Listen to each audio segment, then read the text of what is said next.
नमस्कार दोस्तों, अरु लीगल एकेडमी में आपका बहुत बहुत स्वागत है। आज के सेगमेंट में बात करेंगे कि यदि आप ज़मीन की रजिस्ट्री करवाना चाहते हैं, प्रॉपर्टी लेना चाहते हैं, तो उसमें कौन से डॉक्यूमेंट आप देखेंगे जिसकी वजह से आपके साथ धोखाधड़ी ना हो। तो कई बार देखते हैं आप कि धोखाधड़ी कई सारे मामले में होती है प्लॉट या ज़मीन की रजिस्ट्री में। तो उससे किस प्रकार से बच सकते हैं, वो कौन से डॉक्यूमेंट है जिनको देखने से आपके साथ धोखाधड़ी नहीं होगी, आप सावधानी रखेंगे। तो आज बात करेंगे, लेकिन वीडियो को स्टार्ट करने से पहले मैं आपसे एक रिक्वेस्ट करूंगा कि आप मेरे चैनल पर नए हैं, वीडियो को पहली बार देख रहे हैं, तो कृपया चैनल को सब्सक्राइब करके बेल आइकन आप प्रेस कर लीजिए। और जानकारी अच्छी लगे तो लाइक कर दिया करें और शेयर कर दिया करें। तो चलिए दोस्तों, बिना देर के हुए वीडियो को स्टार्ट करते हैं कि यदि प्रॉपर्टी पर, जैसे आप प्रॉपर्टी का रजिस्ट्रेशन करवाना चाहते हैं, रजिस्ट्री में कौन सी सावधानियाँ रखनी है और कौन से डॉक्यूमेंट आपको देखने हैं। तो दोस्तों, क्योंकि आजकल क्या होता है कि जो रजिस्ट्री ऑफिस है, वहाँ पर जो आप रजिस्ट्री के लिए जाते हैं, तो क्या होता है कि जो धारा 58 है उसका उल्लंघन हो रहा है। क्योंकि दोस्तों क्या होता है कि जो रजिस्ट्री ऑफिस होता है उसकी कोई जिम्मेदारी नहीं होती। जब आप कोई प्लॉट या ज़मीन की रजिस्ट्री करवाते हैं तो उसमें धोखाधड़ी बहुत होती है।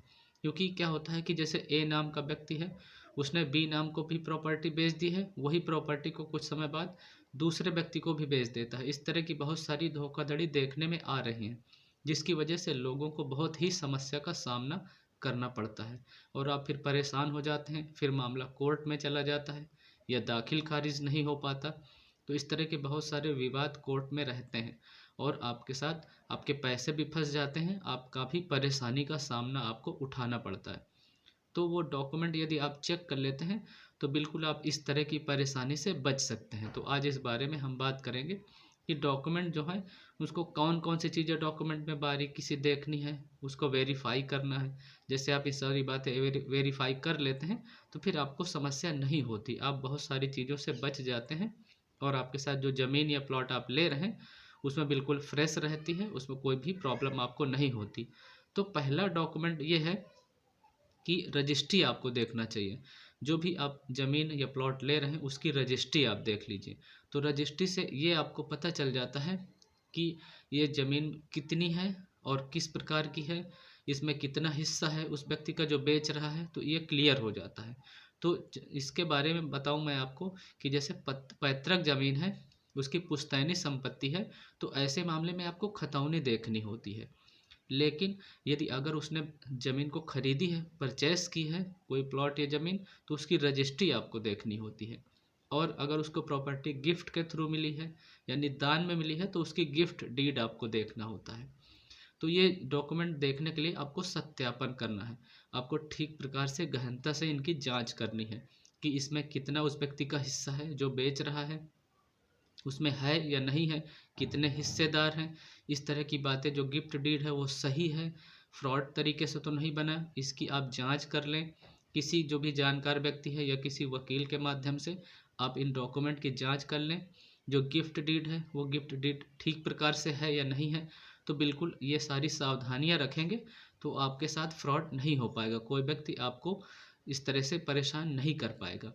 और जैसे जो प्रॉपर्टी लिया है उसका ये भी देख लेंगे कि जो खतौनी है उससे ये क्लियर पता चल जाएगा कि दाखिल खारिज हुआ है कि नहीं। जैसे दाखिल खारिज नहीं हुआ तो फिर आपको सावधानी हो जाएगी, आपको पता चल जाएगा, आप पता करवा सकते हैं कि दाखिल खारिज क्यों नहीं हुआ, कोई समस्या तो नहीं है।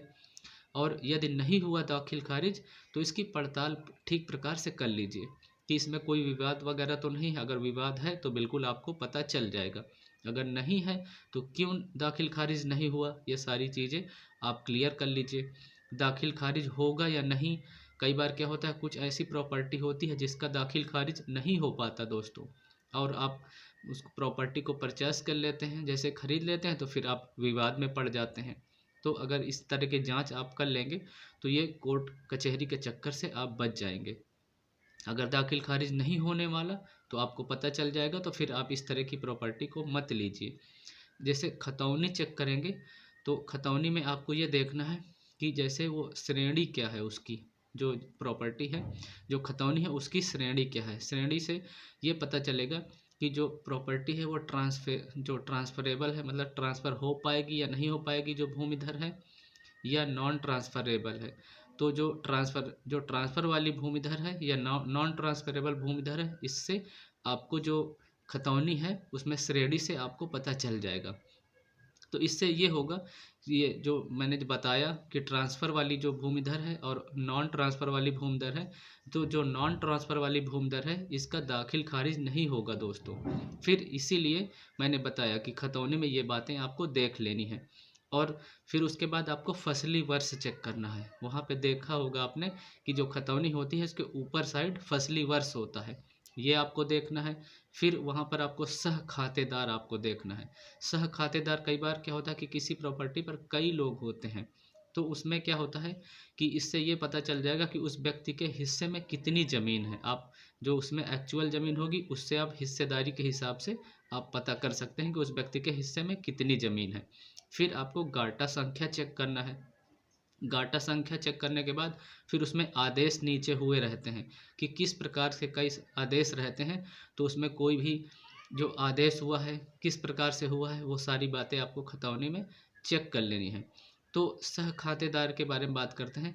क्या होता है कई बार कि उस व्यक्ति ने जो कई बार होते हैं कि कुछ लोग बेचना चाहते हैं, कुछ लोग नहीं बेचना चाहते और ज़मीन इस तरह के विवादित होती है, तो इससे जब खातेदार देख लेंगे तो आप उनसे पता भी कर सकते हैं कि ज़मीन कोई विवाद तो नहीं है। अगर नहीं है तो आप बिल्कुल प्रॉपर्टी को खरीद सकते हैं, जिससे आप भविष्य की परेशानियों से बच सकते हैं दोस्तों।